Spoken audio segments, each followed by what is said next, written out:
कल आपने वो जोगेंद्र जी की दी थी हमें जी होरोस्कोप, उसमें भी जो मंगल था वो है कंबस्ट।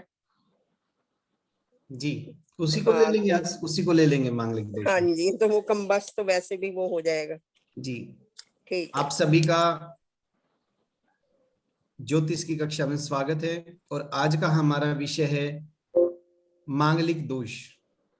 मांगलिक दोष क्या होता है, उसके प्रभाव क्या होते हैं, कैसे बनता है, और किस तरीके से कुंडली खुद ही मांगलिक दोष को कैंसिल भी कर देती है, और किस तरीके से मांगलिक दोष को लेकर यानी कि मंगल दोष को लेकर के हमारे ज्योतिष के समाज में या ये कहीं कर्मकांड के समाज में कितनी सारी गलत फहमियां फैली हुई है। आज इन सब विषयों पर चर्चा करेंगे। सबसे पहले बात करते हैं कि मांगलिक दोष होता क्या है। मांगलिक दोष जब भी मंगल किसी कुंडली के 12वें भाव में, पहले भाव में, चौथे भाव में, 7वें भाव में और 8वें भाव में यानी कि अष्टम भाव में मंगल आता है तो मांगलिक दोष बनता है। अब इसी चीज को मैं व्हाइट बोर्ड पे आपको करके दिखाता हूं कि मांगलिक दोष कब बनता है किसी कुंडली में।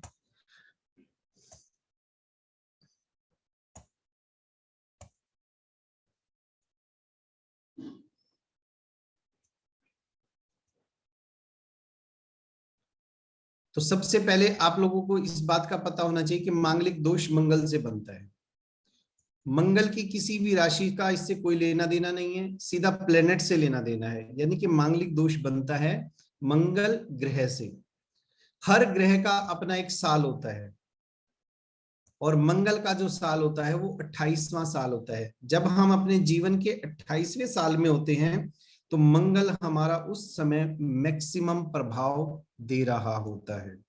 बाकी के ग्रहों का जब कोई विषय आएगा तो उनका भी चर्चा करेंगे हम, लेकिन अभी आज केवल चर्चा का विषय है मंगल ग्रह और मंगल ग्रह से बनने वाला मांगलिक योग। तो मांगलिक योग होता क्या है, अभी मैंने बताया कि मांगलिक योग मंगल की प्लेसमेंट है। मंगल की प्लेसमेंट है और मंगल की जो प्लेसमेंट वो अगर 12वें घर में है, हमारी कुंडली के 12वें घर में है, 12वें हाउस में, पहले हाउस में, 4th हाउस में, 7th हाउस में और 8th हाउस। जी मैम बिल्कुल सही।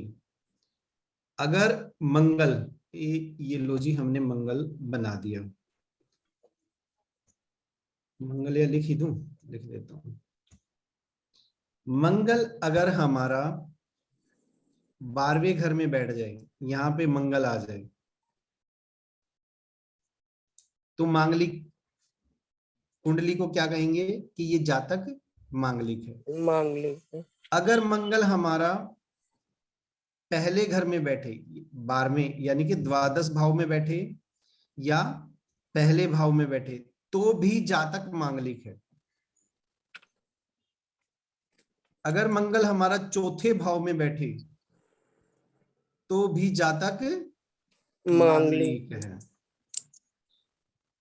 अगर मंगल हमारा 7वें घर में बैठे तो भी जातक मांगलिक है। मांगलिक है। और मंगल अष्टम भाव में बैठ जाए तो भी मांगलिक है। मांगलिक। ये मंगल की सामान्य परिभाषा है। अब देखो मंगल यहां इन भावों में कहीं भी लिखा हो तो मांगलिक है। मतांतर से यानी कि हम इंडियन जो नॉर्थ इंडियन और ये जो इधर के लोग उत्तर भारत के लोग हैं वो इस पैटर्न को फॉलो करते हैं। लेकिन साउथ इंडिया में ये मान्यता है कि सेकंड हाउस वाले को भी अगर मंगल यहां है तो भी उसको मांगलिक मान लेते हैं। ये आप लोग नहीं मानोगे लेकिन आपको पता होना चाहिए। कल को कहीं लिखा हुआ आ जाए या कोई ऐसी बात आ जाए कि यार सेकंड हाउस में मंगल है तो वो मांगलिक है, फिर आप कहोगे सर ने तो ये बताई नहीं चीज। ये डिफरेंस क्या है कि साउथ इंडियन लोग इसको मांगलिक दोष मानते हैं। हम लोग नहीं मानते, नॉर्थ इंडिया के नहीं मानते। तो ये देश काल परिस्थिति के अनुसार भी छोटे छोटे चेंजेस आ जाते हैं। अब वो कैसे होता है मंगल का, ये तो एक सीधा सा, अपने को इस चीज का ध्यान रखना है। किसी कुंडली को देखोगे, अगर मंगल इन भाव में है, इन हाउसेस में है, 12th हाउस में, फर्स्ट हाउस में यानी कि लगन में, 4th हाउस में, 7th हाउस में और 8th हाउस में अगर मंगल की प्लेसमेंट है, मार्स प्लेनेट की प्लेसमेंट है, तो हम सामान्य तौर पर कहेंगे कि ये जातक मांगलिक है। मांगलिक। किसी को कोई डाउट है यहां तक? नहीं। किसी को भी कोई डाउट है? क्योंकि मंगल की इतनी परिभाषा ही सबको पता है, मंगल की केवल इतनी ही परिभाषा सबको पता है, इसके आगे स्टोरी है सारी। टाइटल सबको पता है बस, और इस टाइटल ने ही कहर ढाया है। सबसे पहले चर्चा करते हैं कि मांगलिक दोष का जीवन में क्या प्रभाव है, हमसे क्या संबंध है, क्यों मांगलिक दोष को हमने इतना आगे बढ़ा दिया। जैसे कल काल सर्प योग के बारे में बताया कि काल सर्प योग शास्त्र सम्मत नहीं है, इसी तरह मांगलिक योग भी शास्त्र सम्मत है ही नहीं। यस, ये बाद का जो एक ऐसा टॉपिक ऐड किया गया है ज्योतिष में, बाद में, पहले नहीं था, मंगल के प्रभाव की वजह से।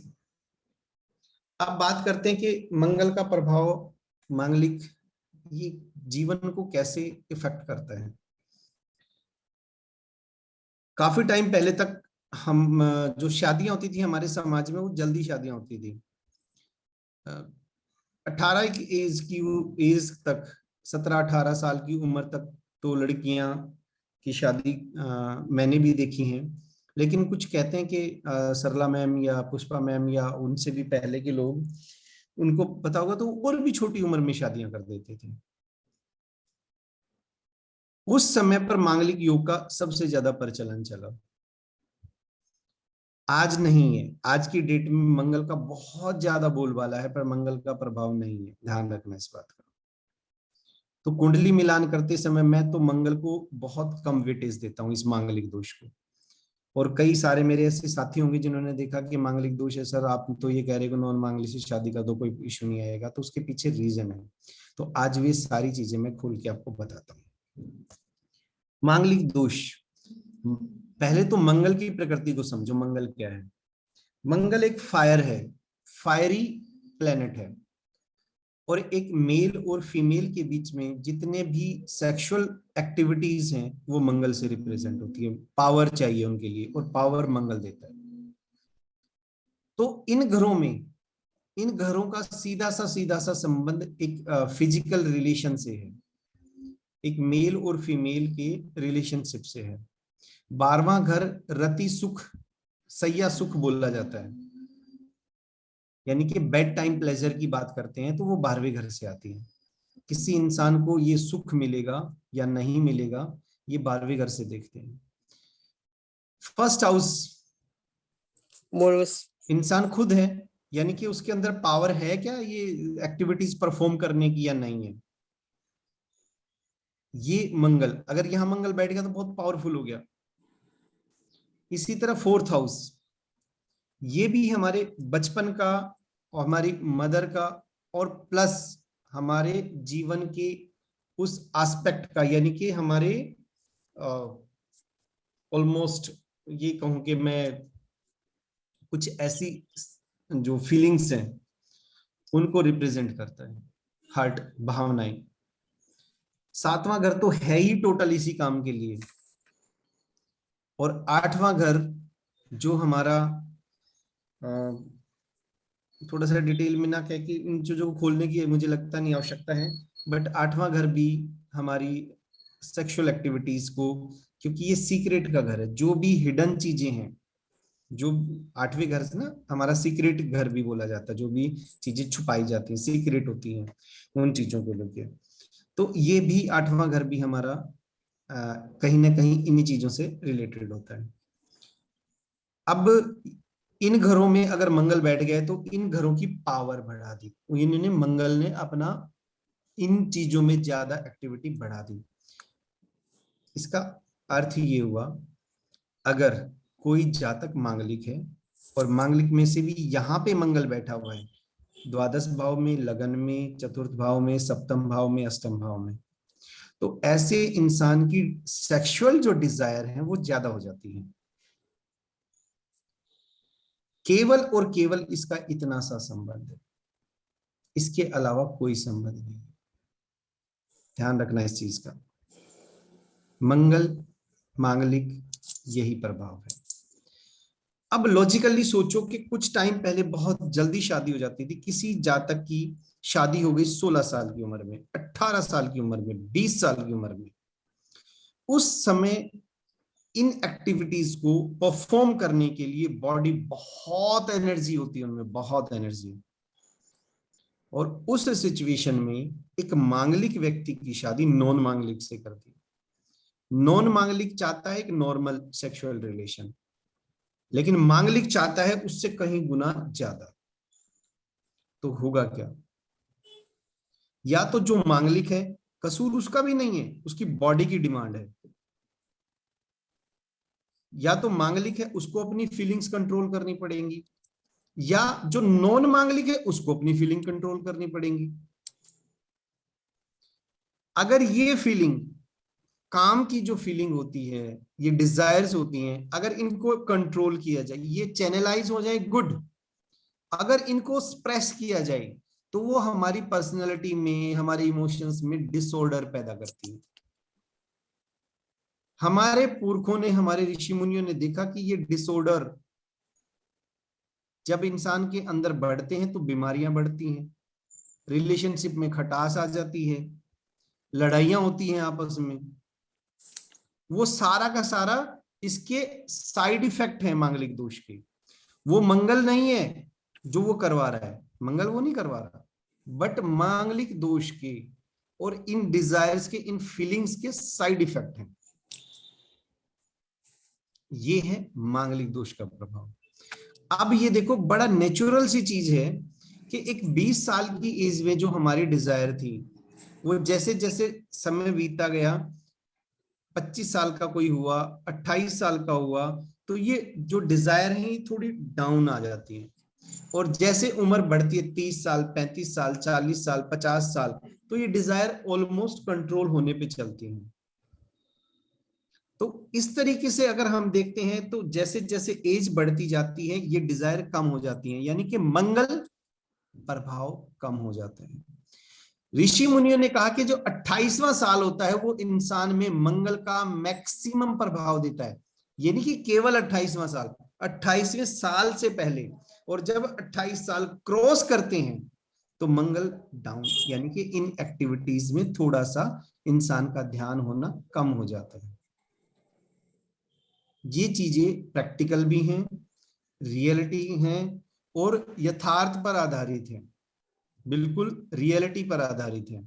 हम सब बड़े हैं, हम सब एक्सपीरियंस्ड हैं, हम सब इस चीज को फील भी करते कि हाँ, एक समय था, एक एज का लेवल था, उस एज में ये सारी एक्टिविटी ज्यादा थी, एज बढ़ती गई, एक्टिविटी कम होती गई।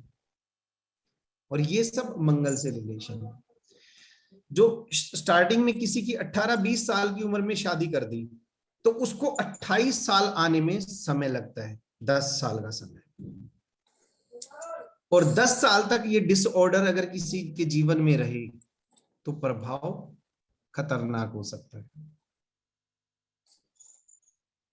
लेकिन आज के परिवेश में शादियां कब होती हैं? शादियां हो रही हैं 24 साल। अगर किसी की 23 साल में शादी हो जाए तो ये कहते हैं बाल विवाह कर दिया जी।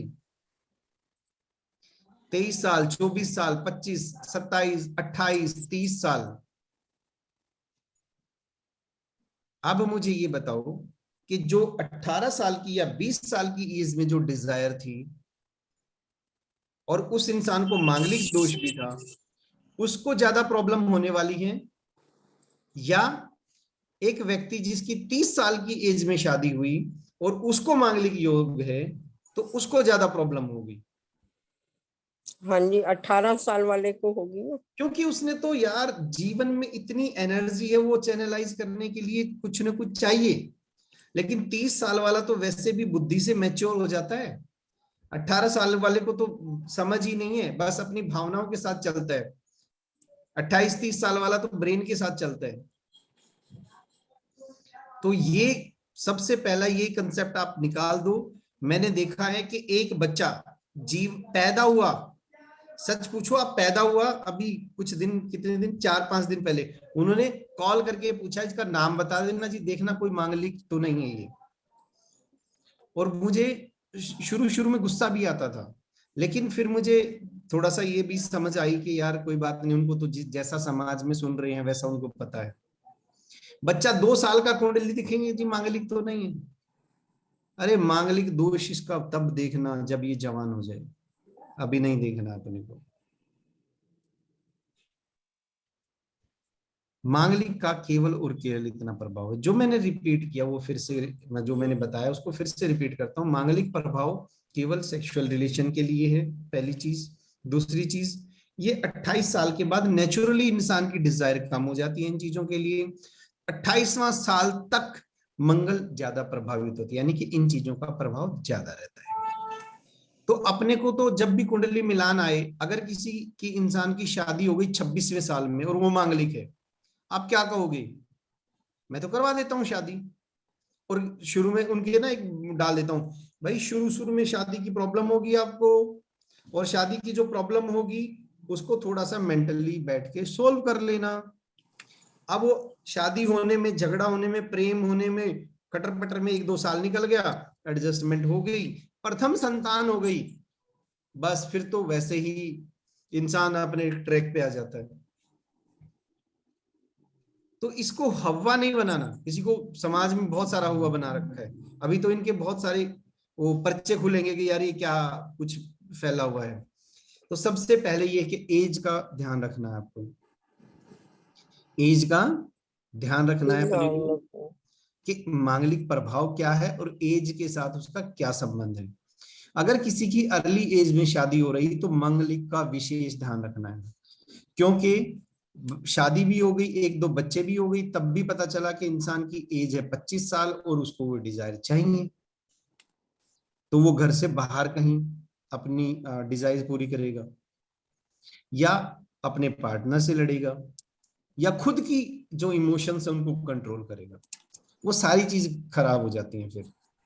सर ये क्यों कहते हैं कि डेथ हो जाती है अगर एक मांगलिक है दूसरा मांगलिक नहीं है? चलो वो डेथ क्यों कहते हैं वो इसलिए बताता हूँ। मैम एक फीमेल अगर मांगलिक है, उसकी सेक्सुअल डिजायर बहुत ज्यादा है, मेल नॉर्मल है, उसका इंटरेस्ट इन चीजों में एक नॉर्मल तरीके से है। आज भी समाज में ये मानसिकता है कि मेरा पुरुषार्थ कम है, मतलब मैं इंपॉर्टेंट हूं, नपुंसक हूं, मैं सामने वाले को सेटिस्फाई नहीं कर रहा, और वो मेंटली डिप्रेस्ड हो जाते हैं, लोग डिप्रेशन में चले जाते हैं, लोग हैंग कर लेते हैं। एग्जाम्पल मैं बता सकता हूँ, मेरा एक फ्रेंड था, बचपन में शादी हो गई अर्ली एज में, और सेम इसी के चलते सुसाइड किया उसने। तब मुझे एस्ट्रोलॉजी वेस्ट्रोलॉजी कुछ नहीं आती थी, ये बातें आज से 20-25 साल पहले की। डेथ तो हुई ना, कारण भी मंगल मांगलिक बना, लेकिन इनडायरेक्ट वे में, ऐसा कुछ नहीं। और दूसरा मैंने आपको एक चीज और बताई थी, ध्यान से आपने सुनी हो तो, कि जो मांगलिक योग है, जब एक व्यक्ति को अपनी फीलिंग्स को दबाना पड़ता है तो पर्सनालिटी में डिसऑर्डर आते हैं, मेंटल डिसऑर्डर आ जाते हैं, फिजिकल डिसऑर्डर आ जाते हैं, कुछ इलनेस बढ़ जाती है। तो वो मेंटली डिसऑर्डर आ गई तो भी एक तरह से डेथ है, फिजिकल डिसऑर्डर आ गई तो भी बीमारी है। तो डेथ का तो मैं नहीं कहता, लेकिन ये जरूर है कि इंसान बीमार पड़ते हैं, या तो बीमार पड़ेंगे या लड़ाइयां होंगी। भाई एक व्यक्ति ने दूसरे व्यक्ति से 100 रुपए लेने हैं, दूसरा 100 नहीं दे रहा, कह रहा तो 20 रुपए में काम चला, तो क्या होगा? लड़ाइयां होंगी। एग्जैक्टली ऐसा ही है इनके बीच में। तो डेथ वेथ ये सब मैंने बताया ना मैम, अपनी तरफ से जोड़ दी गई इन चीजों के साथ। और जिन लोगों के बीच में मांगलिक योग है उनको एक बारी बोलो कि तुम दोनों मिलके योग मेडिटेशन किया करो, 20 मिनट सुबह 20 मिनट शाम। एक हफ्ते बाद पूछना कि उनसे कैसे क्या मामला चल रहा है। 100% रेमेडी। तो ये डेथ वेथ ना ये सब जुड़ी हुई इनसे, इनके साइड इफेक्ट हैं। ऐसा मांगलिक दोष की वजह से डेथ नहीं होती, बिल्कुल नहीं होती, कहीं नहीं है लिखा हुआ कि मांगलिक दोष की वजह से डेथ हो जाए। लेकिन जनरली पंडित वगैरह लोग ऐसे ही बोलते हैं कि जी डेथ हो जाएगी, नहीं तो मांगलिक की शादी मांगलिक से ही करो, नहीं तो मत करो। मैडम आप वो मांगलिक दोष के, अभी किसी ने कहा कि काल सर्प योग के कितने पैसे मांगे थे उनसे? नहीं, आप लोगों में से पता नहीं, आज मेरे पास फोन आया था या अभी ग्रुप में चर्चा चली थी, 1.25 लाख रुपए पंडित जी ने मांगे थे मांगलिक उसके काल सर्प योग के। वो वैसे ही आपको नॉलेज में होगा, यहाँ तो टॉपिक नहीं चला। यस यस, याद आ गया मुझे, आज सुबह ही कॉल आया था। सेक्टर 24 के ही मेरे क्लाइंट हैं, उन्होंने कहा था 1.25 लाख रुपए। मैंने उसको कहा कि 5100 रुपये में पूजा होगी, उज्जैन चले जाओ। और असली पूजा वही है, एग्जैक्टली ऐसा ही है। तो पंडित जी को अगर वो ये नहीं कहेंगे डेथ हो जाएगी, अगर वो मेरी भाषा बोल दें कि जी देखो कोई बात नहीं, 26-27 साल का तो हो गया, 28 साल में वैसे ही थोड़ा सा समझ बढ़ जाती है, 29वें साल में समझ बढ़ती है, कोई प्रभाव नहीं आना मांगलिक दोष का। मांगलिक जरूर है पर प्रभाव नहीं आना, आप इसको इग्नोर कर सकते हो। अगर ये सिचुएशन बन जाए तो आप मांगलिक योग की पूजा करवाओगे? और पूजा नहीं होगी तो मेरे पंडित जी का घर कैसे चलेगा? प्रशांत भाई राम राम। जी जी जी, मैं ऑफिस में हूँ, आ जाओ। ठीक है। तो अब ये बताओ, उनकी तो कर्म कांड उनका मेन प्रोफेशन है, कर्म कांड के हिसाब से तो बात बनी नहीं, उनकी तो पैसे तो नहीं दोगे ना आप। केवल पंडितों की गलती नहीं है, कुछ हम लोगों की भी गलतियां हैं। हम पूजा करवाते हैं बहुत बड़ी, जो हमारी लाइफ में, जैसे विष्टिकरण की पूजा है, आप यकीन मानिए पूजा तो 4-5 घंटे की, लेकिन हमारी लाइफ के लिए कितनी इंपॉर्टेंट है। उस इंपॉर्टेंट पूजा के लिए भी अगर हम बार्गेनिंग करते हैं, यार 4 घंटे लगाए तुम इतने पैसे मांग रहे हो, लेकिन ये नहीं देखते कि पंडित जी को अगर महीने में 10 पूजा करनी है और 10 पूजा में वो एक पंडित जी को 2 से 2,500-3 हजार रुपए भी बच रहे हैं पूजा के, तो 10 पूजाओं में कितने कमा लेगा वो? 25-30 हजार रुपए, घर क्या चलेगा उसका? पंडित जी को भी तो घर चलाना, उसके भी तो बच्चे हैं। तो ये सब ऐसे रास्ते निकाले गए हैं। केवल पंडित पंडित दोषी नहीं है, हम लोग भी, हमारा समाज भी दोषी है। सारी रात शादी के फेरे करवाते हैं, और जिम्मेवारी कितनी बड़ी है, जिम्मेवारी कितनी है कि मेरी बेटी और दामाद, उनका जीवन टिका हुआ है उस मोमेंट पर। सोचो, एक नया परिवार बनने जा रहा है, आधार देखो कितना बड़ा है। और पंडित के फेरों के पैसे 5100 रुपए देने में, लोकल बेल्ट में तो इतनी बुरी हालत है कि 11 लेने होते, पंडित जी ले लेना, क्या दिक्कत हो रही है, केवल 1100 रुपए। तो वो पंडित जी फिर पूजा में रखवाते हैं, कुछ और कहते हैं, कुछ और तरीके से करते हैं कि यार मैं कम से कम घर जाऊं तो अपने बच्चों के लिए, कम से कम इस सिचुएशन में तो बच्चों को पाल लूं।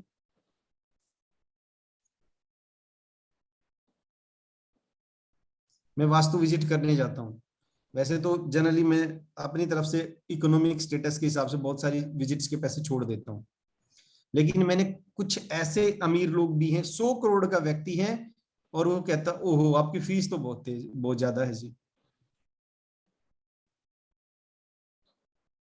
100 करोड़ का व्यक्ति जब ये बोलता है तो मन में फिर खटास आता है कि यार तू बिल्डिंग बना रहा है, जो बिल्डिंग की कीमत ही 10 करोड़ रुपए है, और वास्तु वाले को तो पैसे देते हुए परेशान हो रहा है।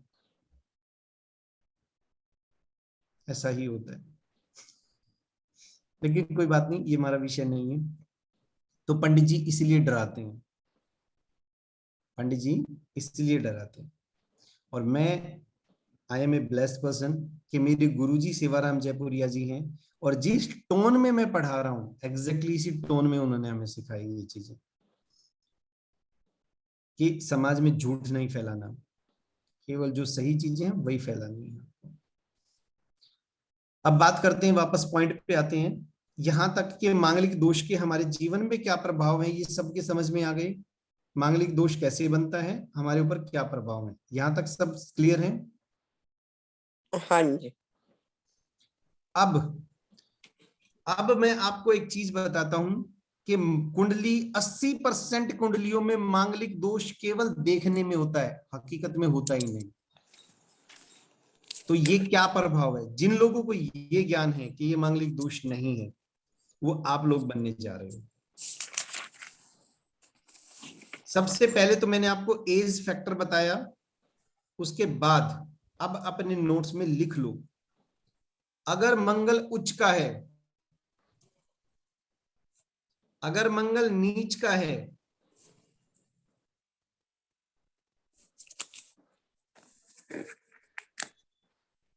अगर मंगल और नीच गुरु के दोनों साथ का? बैठा हुआ है, सर अगर मंगल उच्च और नीच दोनों का है? जी हाँ, अगर मंगल उच्च का है या नीच का है, नीच का भी है तो ओके। मांगलिक दोष कैंसिल हो जाता है, कुंडली खुद ही कैंसिल कर देती है। अगर मंगल राहु या गुरु के साथ है, तो भी मांगलिक दोष कैंसिल हो जाता है।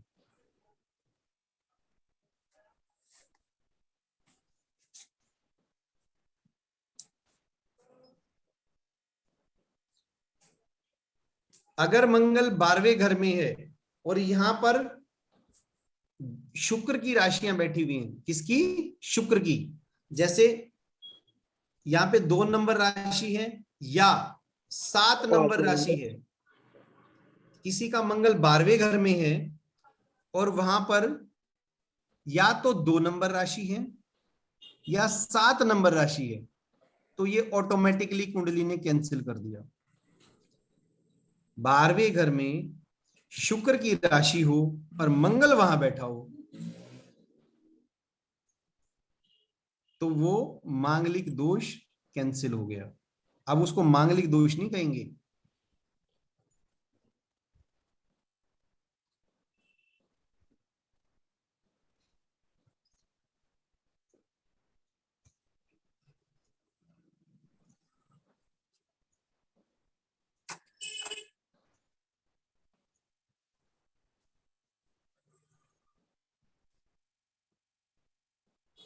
अगर किसी की ये सिचुएशन है, या तो वहां पे 2 नंबर राशि है या वहां पे 7 नंबर राशि है और मंगल वहां बैठा हुआ है, तो मांगलिक दोष कैंसिल हो गया।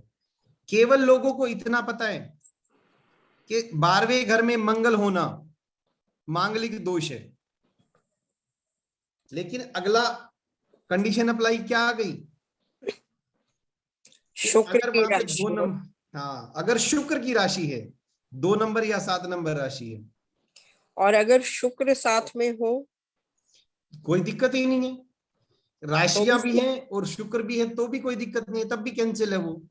नहीं नहीं, अगर राशि ना हो और मंगल के साथ शुक्र हो 12th हाउस में, फिर कैंसिल नहीं है मैम, ये राशि नहीं, के साथ अप्लाई है। ठीक है। सर मेरे बेटी का है, मैं सोच रहा था कि मंगलनाथ जाकर पूजा करो। आप देख रहा हूँ। 12वें घर में है मंगल। अच्छा, मंगलनाथ, मंगलनाथ जाओगे, उज्जैन वाले ना, मंगलनाथ मंदिर। हाँ जी हाँ जी हाँ जी हाँ जी। अब वहां आने जाने का जो ट्रेन का टिकट, वहां रहने का टिकट, वहां पूजा, ये कितना मिल गया?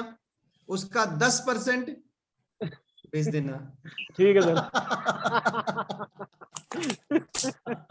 कोरोना के बाद सर जाना रेगुलर नहीं हुआ, नहीं तो महाकाल जाते थे हम लोग। मंगलनाथ के मंदिर में गया हुआ हूँ, हाँ अच्छी सर, बड़ा जगह है। सुकून मिलता है सर वहां पर। जी जी जी जी। अह, ठीक है जी, सबके समझ में आ गया। अब हम यही सिचुएशन अगले घर में करते हैं, यानी कि लगन में। अगर किसी का मंगल, आजा भाई,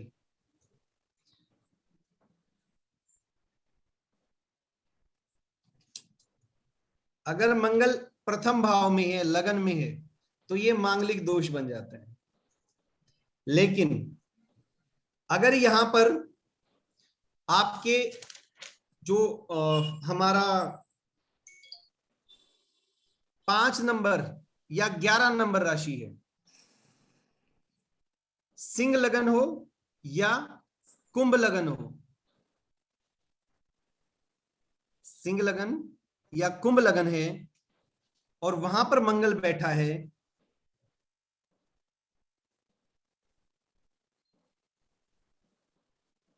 सिंह लगन या कुंभ लगन हो और मंगल वहां बैठा हो, तो ये मांगलिक दोष कैंसिल हो जाता है। यस, सामान्य तौर पर सब देखते हैं कि लगन में मंगल है तो वो मांगलिक है, बट शास्त्र ये कहते हैं, शास्त्र का नाम वो भी मैं बता देता हूं कि ये वृत्त ज्योतिष सार, शास्त्र का नाम है वृत्त ज्योतिष सार, उसमें क्लियरली लिखा हुआ है। उसी शास्त्र को मैं आज पढ़ा रहा हूं आप लोगों को। बृहत ना, बृहत हाँ, वर्ड है ना? वृत्त, हाँ जी, बृहत वर्ड है। वृहत हाँ जी, ज्योतिष सार, हाँ जी। उसमें ये लिखी हुई इन चीजें,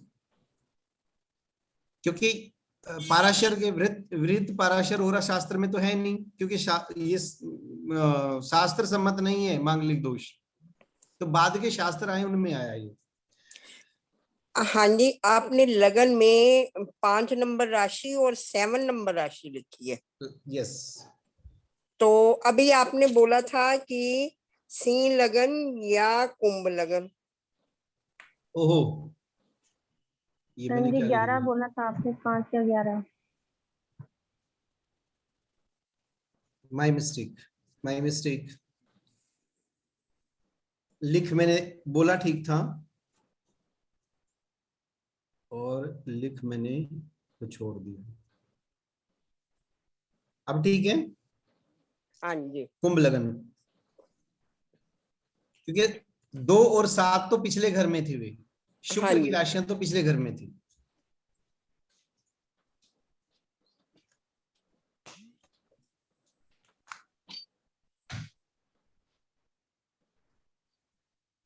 अगर चौथे घर में मंगल हो, अब ये मंगल को हम ले आते हैं 4th हाउस में। सर अगर फर्स्ट हाउस में मंगल सब राशि में हो तो?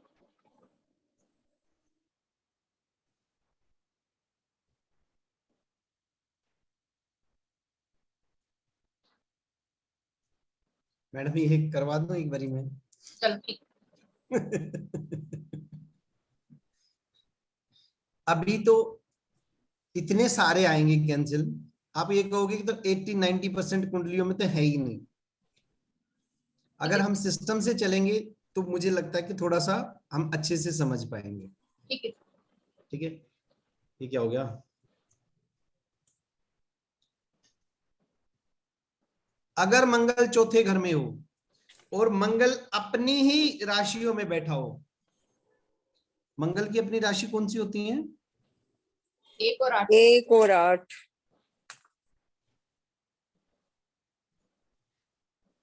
तो भी वो मांगलिक योग नहीं होता, वो भी मांगलिक दोष कैंसिल कर दिया कुंडली ने।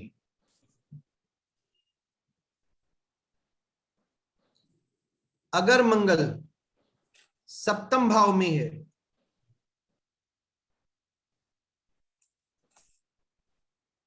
और वहां पे कर्क या मकर राशि है,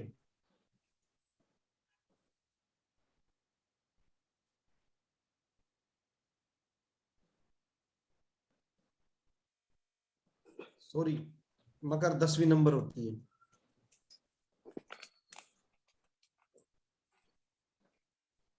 कर्क या मकर राशि है, तो भी मांगलिक दोष कैंसर। कैंसिल हो गया। अब ये देखो यहाँ पे एक सिचुएशन बनी हुई है, 7वें घर के बारे में कौन, किसी को ध्यान जा रहा है कुछ?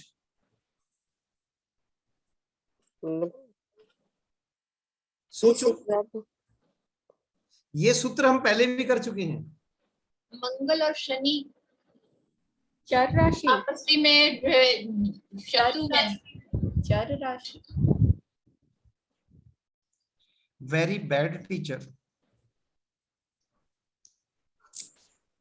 ये 7वां हाउस प्रबल मारक में आपने बताया था। मंगल जब भी चौथी राशि में होता है तो मंगल नीच होता है, जब नीच मंगल का 10वीं होता है, राशि हाँ। में होता है तो मंगल उच्च मन का उच्च होता का है। और होता है। सबसे पहले सेंटेंस मैंने यही बोला था कि मंगल उच्च का हो या नीच का हो तो मांगलिक दोष कैंसिल हो जाता है।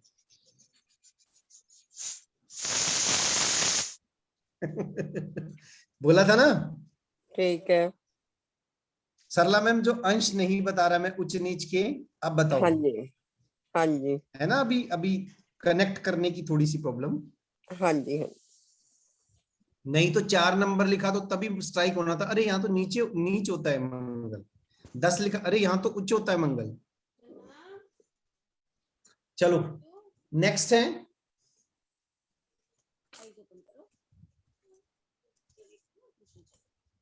हो गया।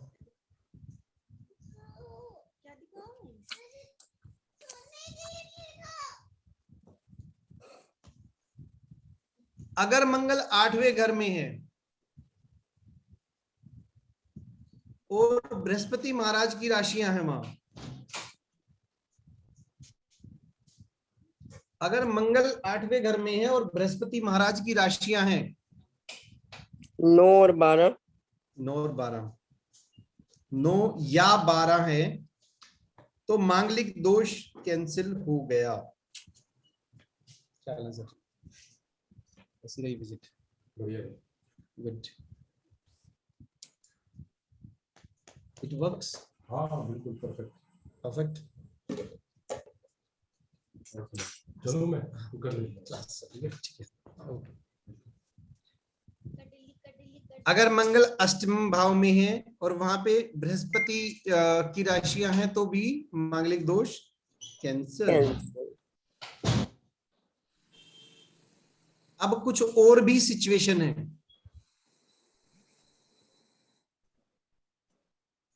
ये तो मैंने डबल राशियां दी, कुछ और सिचुएशन भी है जब मंगल अपने आप को कैंसिल करता है, मांगलिक दोष अपने आप को कैंसिल कर देता है।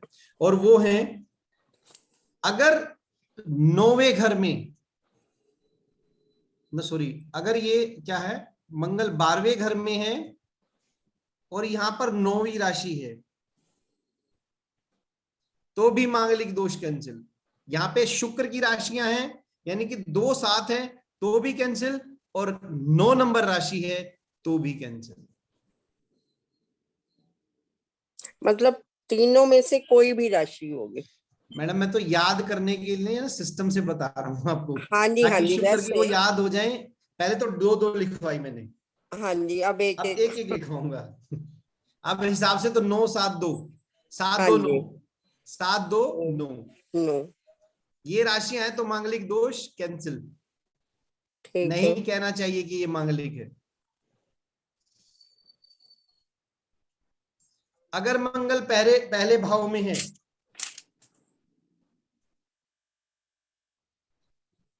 मंगल प्रथम भाव में है और अपनी राशि 1 नंबर राशि है, मेष राशि है, तो भी कैंसिल। और पहले मैंने क्या लिखवाई थी, अपनी राशि में 1 और 8। प्रथम भाव में कौन सी राशियां लिखवाई थी? नहीं नहीं 5 और नहीं, 11। 5 और 11। यस। तो अब ये देखो कि 3 राशियां यहां हो गई, 3 राशियां पीछे हो गई, 12वें भाव में, प्रथम भाव में। हाँ जी। मंगल अगर चौथे घर में है, 4th हाउस में है, और राशि कौन सी है? एक या एक काट तो पहले ही 8। बता दी थी। हाँ जी, उसकी अपनी। और अगर वहां पे 6 नंबर राशि आ जाए तो भी कैंसिल हो जाता है।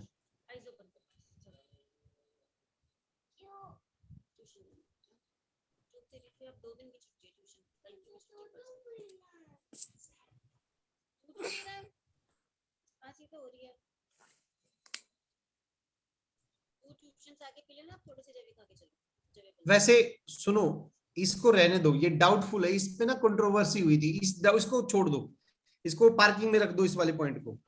6 अब नंबर केवल इतने को समझो बस, इसको 1 और 8 रहने दो, क्योंकि ये कंट्रोवर्सी मैंने ही उठाई थी, तो इसलिए आज मैं आप लोगों को, एक कंट्रोवर्सी है, बहुत बड़ी कंट्रोवर्सी है, उसको उस पे नहीं जा रहे हम, केवल 1 8 समझो इसको। और इसी तरह 7वें में भी उच्च और नीच समझो। उच्च उच्च कितने में होता है? 4 नंबर में। 10 और 4 किसने बोला 4 नंबर में उच्च होता है? 4 नंबर में नीच होता है। नंबर में और 4 नंबर में नीच। यस, इसको भी इतना ही समझो। और अष्टम में 4 नंबर हो और मंगल बैठ जाए,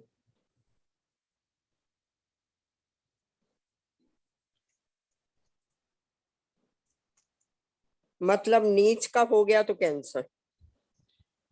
अब मैं आपको जो चीजें समझाना चाहता हूं वो ये समझाना चाहता हूं कि भाई जो मैंने पहला सेंटेंस बोला था उसी को इन्होंने रिपीट कर दिया। वो मैंने एक पैकेज बना के दिया था कि मंगल कहीं भी नीच है। अब 12वें घर में मंगल नीच है तो 4 और 8 राशियां यहां भी आ गई, 4 और 10 सॉरी। अगर मंगल यहां नीच है तो 4 और 10 यहां भी आ गई, मंगल नीच और उच्च है। अगर मंगल नीच और उच्च है तो 4 यहां और यहां भी आ गई, यहां तो है ही, और मंगल यहां है तो 10 भी लिख दो। अब देखो कितनी सिचुएशन बन गई। अगर 12वें घर में मंगल है, वहां पे पहली राशि है, सॉरी चौथी राशि है, 10वीं राशि है, दूसरी राशि है, 7वीं राशि है, 9वीं राशि है, तो मांगलिक दोष कैंसिल। अब कितने लोगों को रह जाएगा, अब मुझे बताओ आप। अगर कुंडलियां उठा के देख लेना, 80% कुंडलियां कैंसिल कर देती हैं। और अभी तो कैंसिल होने के और भी योग हैं, वो भी सुन लो। जो भी अंशुल मैम ने कोशिश की ना, क्योंकि अंशुल मैम ने पहले सीख रखा है शायद, सर आपसे ही पढ़ा हुआ है। हाँ इसीलिए आप पूछ रहे थे ऐसा हो तो क्या है। तो अभी हमने क्या किया, अभी हमने केवल राशियों की प्लेसमेंट में बताया कि ये प्लेनेट अगर इन राशियों में यहां पर आ जाते हैं तो कुंडली अपने आप इसको कैंसिल कर देती है। इसके अलावा भी योग हैं, जैसे मैंने बताया था कि मंगल अस्त है तो भी मांगलिक दोष। कहीं बैठा है मंगल, द्वादश भाव में है, प्रथम भाव में है, चतुर्थ भाव में, सप्तम भाव में, अष्टम भाव में, कहीं भी है, मंगल अस्त है तो भूल जाओ मांगलिक योग है। मंगल नीच का है तो भूल जाओ मांगलिक योग है। मंगल उच्च का है तो भूल जाओ मांगलिक योग है। मंगल राहु के साथ है तो भूल जाओ मांगलिक योग है। मंगल अगर गुरु के साथ है तो भूल जाओ मांगलिक योग है। सर गुरु का तो आपने एक पर्टिकुलर बताया था, या गुरु कहीं भी हो मंगल के साथ? मैडम अभी पहले मैंने केवल राशियां बताई थी, हाँ जी अभी जो सामने स्क्रीन इसमें केवल राशियां।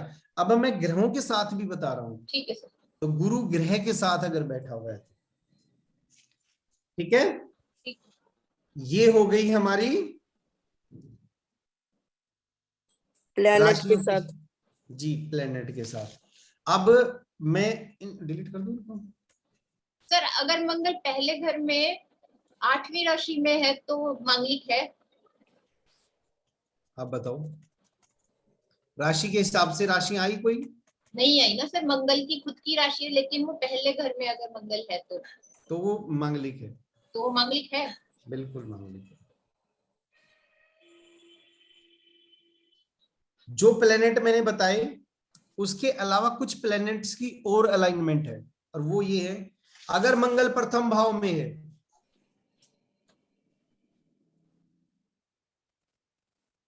और मंगल के साथ शुक्र भी बैठ गया, ये लिखने में थोड़ा सा मुश्किल हो रहा है मेरे लिए, शुक्र भी बैठ गया और इसके साथ साथ गुरु भी बैठ गया,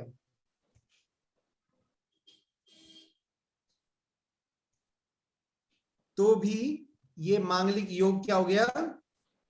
कैंसिल। केवल गुरु है तो भी, गुरु शुक्र है तो भी मांगलिक योग कैंसिल है। यानी कि गुरु ने तो कैंसिल करना ही था, पर शास्त्र में ये भी लिखा हुआ है। सतीश जी, अगर इसमें गुरु ना हो, खाली मंगल और शुक्र हो तब? मैडम हेमलता जी, जिसका मंगल शुक्र साथ में होता है ना, ये चारित्रिक दोष देता है, चरित्र के दोष जबरदस्त देता है। वो तो ऐसा लगता है जैसे मंगल बढ़ गया, उसका मांगलिक दोष हो गया हो। और ये केवल यहाँ नहीं, कहीं पर भी हो, अगर किसी की नवमांश कुंडली में हो तो और ज्यादा खतरनाक। ये अच्छा, तो नवमांश में और ज्यादा हो जाएगा जी, नवमांश में और ज्यादा। तो मंगल शुक्र का योग चरित्र दोष का कारण बनता है, तो इसीलिए हम उसको ये नहीं कह सकते कि मांगलिक दोष बन गया, चरित्र दोष का कारण भी बनता है। चरित्र दोष का चंद्रमा और शुक्र भी मानते हैं ना? मैम, हम चरित्र दोष पे ना जाएं तो अभी ठीक नहीं रहेगा। हाँ जी, रहेगा तो मैंने ठीक ही, शुरुआत कर दी, लेकिन डिस्ट्रैक्ट हो जाता है मैम।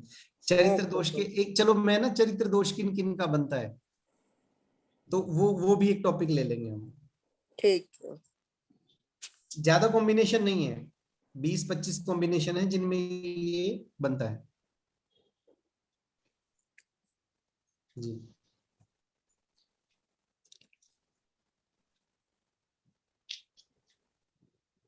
प्रथम भाव के साथ साथ अब सप्तम भाव की बात करते हैं। अगर सप्तम भाव में मंगल है और वहां पर भी गुरु शुक्र है, सेम सिचुएशन,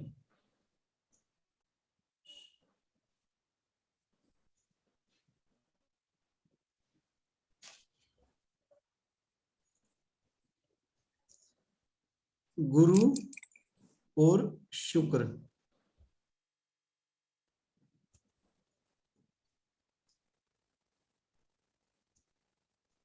ये 3 ग्रह बैठे हुए हैं, तो भी मांगलिक दोष कैंसिल हो गया।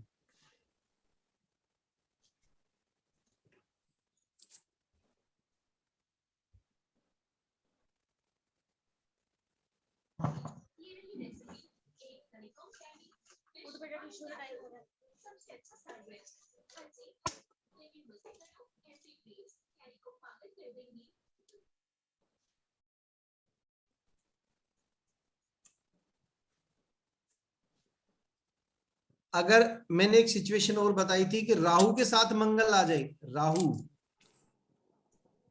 और मंगल कैंसिल, ये तो राम ही बन गया ना।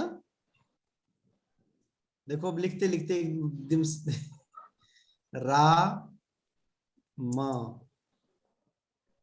चलो जी, इसको तो पक्का ही कर लेते हैं, भगवान राम का नाम आ गया है यहाँ तो ये सिचुएशन चाहे किसी भी घर में बने, द्वादश घर में बने, लगन में बने, चतुर्थ भाव में बने, सप्तम में बने, अष्टम में बने, तो ये मान लो ये कैंसिल है।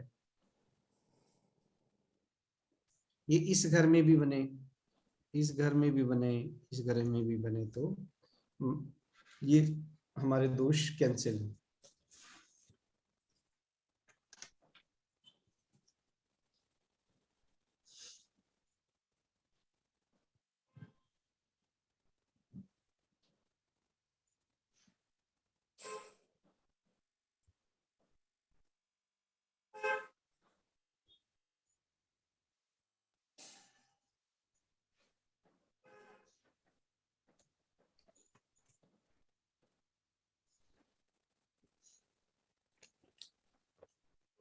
अगर मंगल चर राशियों में बैठा है, अभी जो इन्होंने मैम ने बात बताई थी, अगर मंगल चर राशि में है, अब चर राशि आप में से कौन बताएगा? हाँ जी, यस, 1, 4, 7, 10। 1, 4, 7, 10 कहीं भी है।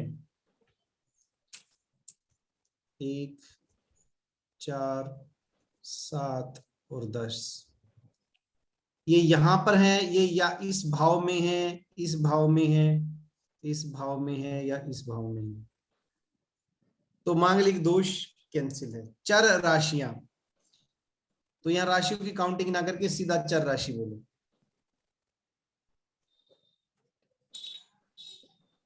4 और 10 में तो वैसे ही याद हो गया कि नीच और उच्च का हो गया, बिल्कुल।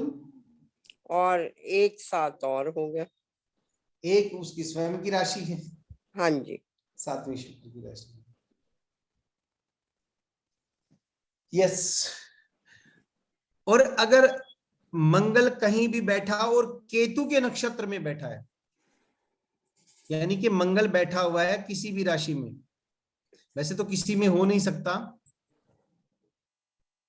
केतु के नक्षत्र किन किन राशियों में पड़ते हैं? चलो जी, कौन है अर्जुन आज का जो ये बताएगा कि केतु के नक्षत्र किन किन राशियों में पड़ते हैं?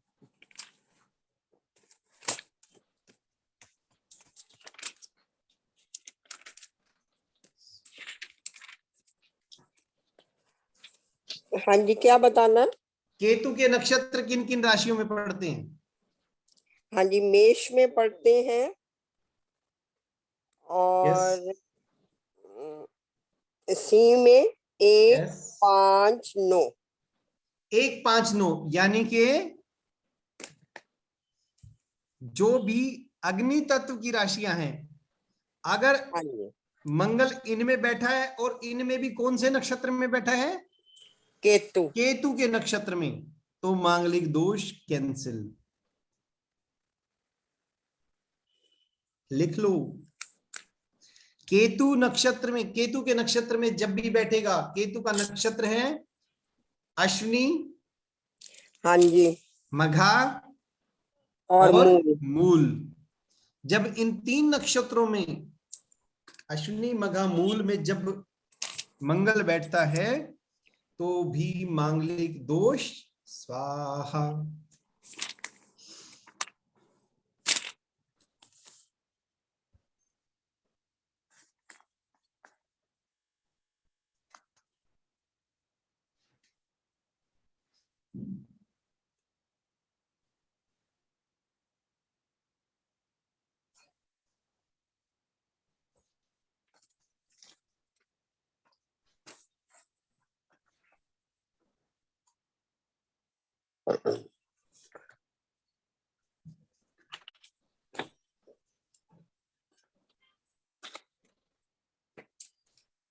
ये तो हो गए मांगलिक दोष के कैंसिल होने के कारण।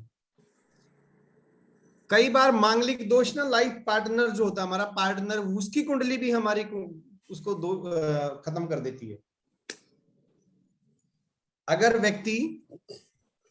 अगर व्यक्ति मांगलिक है और उसका लाइफ पार्टनर या जिससे शादी हो रही है, उसकी कुंडली में भी कुछ ऐसे योग हैं, यानी कि वो इतना प्रभावशाली है कि सामने के भी मांगलिक दोष खत्म कर देगा। अगर मेल की कुंडली में मांगलिक योग है और फीमेल की कुंडली के कुछ योग हैं जो उसको कैंसिल कर सकते हैं, या फीमेल की कुंडली में मांगलिक योग है तो मेल की कुंडली है उसको कैंसिल कर सकती है। केवल हमारी नहीं, हमारे पार्टनर की भी कुंडलियां कैंसिल कर देती हैं। वो कैसे, वो नोट कर लो। मान लो ये कुंडली सामने मेल की है और यहां पर मंगल महाराज बैठे हुए हैं, इसी के बराबर में उसके पार्टनर की कुंडली है,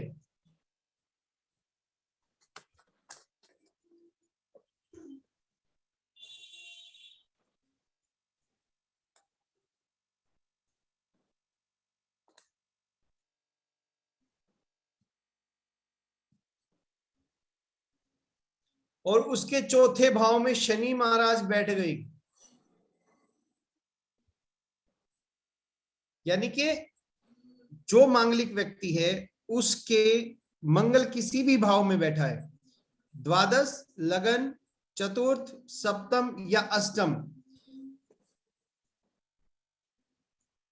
यहां पर कहीं भी मंगल बैठा है, लेकिन उसके पार्टनर की कुंडली में उसी भाव में, सेम हाउस में शनि महाराज बैठ गई, तो भी मांगलिक दोष कैंसिल होता है।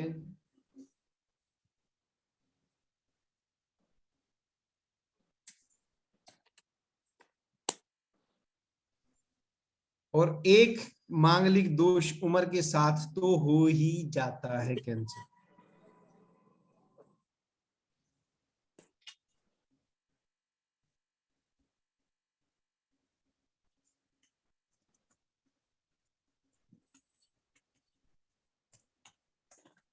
अब बताओ, इतने सारे जब हमने ये डिटेल्स देख ली तो कितने लोगों को मांगलिक योग रहेगा? बहुत कम। 80% 90% कुंडलियों में मांगलिक योग नहीं होता। और जो लोग ये कहते हैं कि यार हमने तो कुंडली दिखाई नहीं, मांगलिक दोष कुछ नहीं देखा, ठीक है, फिर भी निभ रही है, ये पंडित जी ड्रामे करते हैं, वो इस वजह से कहा जाता है। अदरवाइज इनके परे भी अगर किसी का मांगलिक योग है तो उसकी लाइफ में जाके देख लो, एग्जैक्ट वही सिचुएशन है।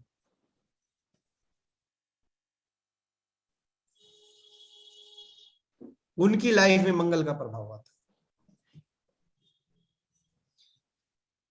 10 में से 10 मांगलिक हैं, उनमें से एक मांगलिक योग फलित होता है, यानी कि एक मांगलिक योग बनता है।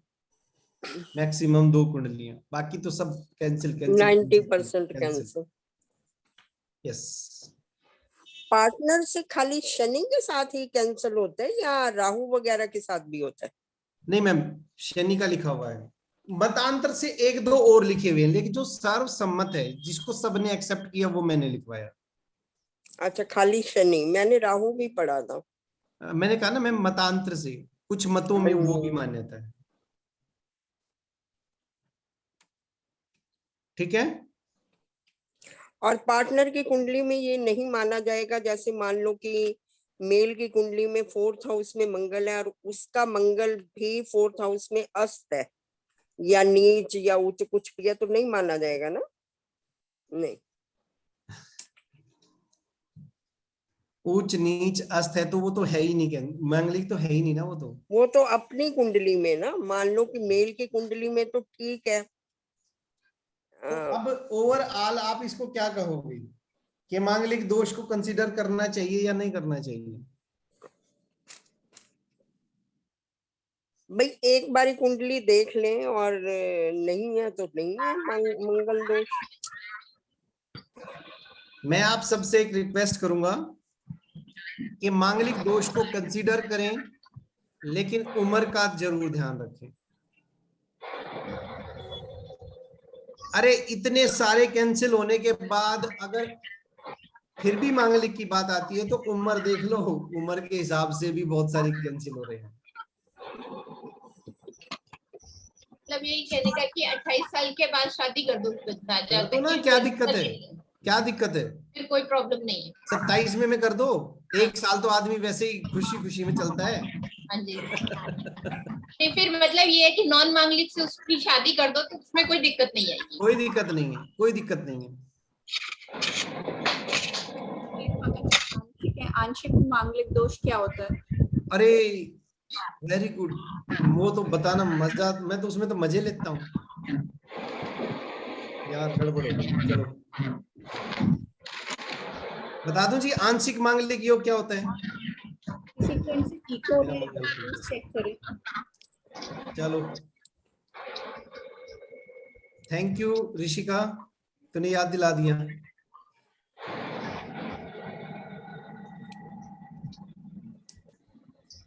अब जो मैं करवाने जा रहा हूं ये तो हमारे समाज में, ये मान लो कि हद और अति हो रखी, अति। और अति क्या है कि अब पंडित जी ये कहने लगे, अगर मंगल यहां है, अगर मंगल यहां है, अगर मंगल यहां है, अगर मंगल यहां है, अगर मंगल यहां है, और अगर मंगल यहां है, तो ऐसा जातक आंशिक मांगलिक है। मतलब जो एक्चुअल मंगल के वो हैं हाउसेस, बाकी सारे हाउसेस कवर कर दिए, वो आंशिक में ले लिया। यानी कि उन्होंने कोई छोड़ा ही नहीं, या तो मांगलिक या आंशिक मांगलिक। एक 10th हाउस छोड़ा उन्होंने बस। यहां तो मांगलिक है ही।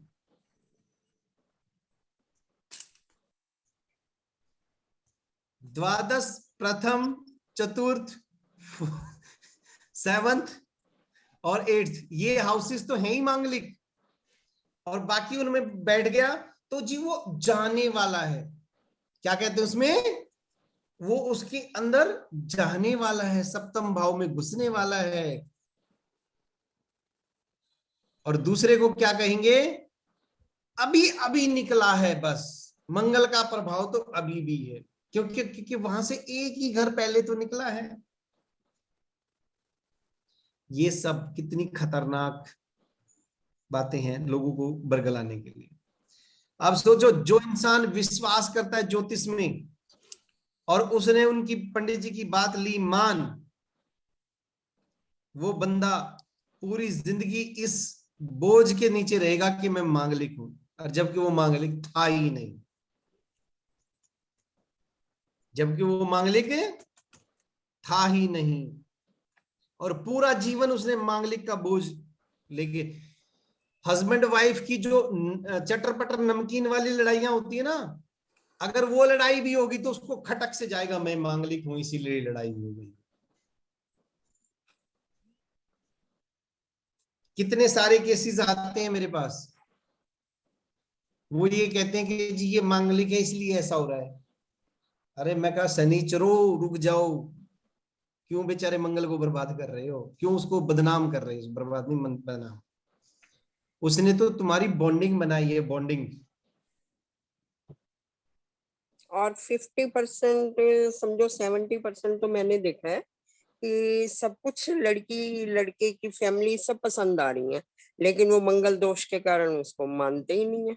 बस। वो घर भी छोड़ देते हैं कि नहीं ये लड़की मांगलिक नहीं है और इसको छोड़ दो। फिर ये मिथ हुआ भैया, इसको मिथ माने ना, आंशिक बिल्कुल मिथ माने, बिल्कुल मिथ माने। और इसको कभी भी, और ऐसे व्यक्ति को जो इस तरह की प्रेडिक्शन करता है उसको तो स्ट्रिक्टली मना कर देना, ध्यान रखना। और हो सके तो उसको डांट भी देना कि यार इतना तो मत करो। चलो तुम्हें ये नहीं पता कि कुंडली ने मांगलिक दोष कैसे कैंसिल किया, फर्स्ट साइट में पहली नजर में वो मांगलिक है, चलो वो भी सही है, पर ये तो अति हो गई।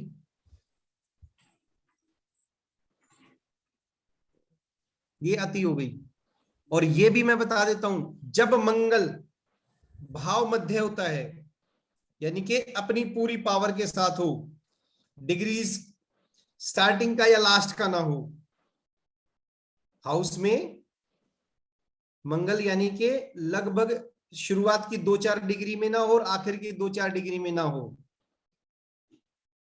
तब बली होता है। वो भाव मध्य हो यानी कि बीच की डिग्रियों में हो तो ज्यादा प्रभाव होते हैं। अगर स्टार्टिंग की डिग्रियों में हो, मान लो कोई मंगल यहाँ सप्तम भाव में है और स्टार्टिंग की 3 डिग्री का मंगल है, या 27 डिग्री का मंगल, 28 डिग्री का मंगल है, तो इतना प्रभाव देगा ही नहीं वो, क्योंकि कमजोर है। और यहां इन्होंने उल्टे बीज बो दिए। चलो कोई नहीं,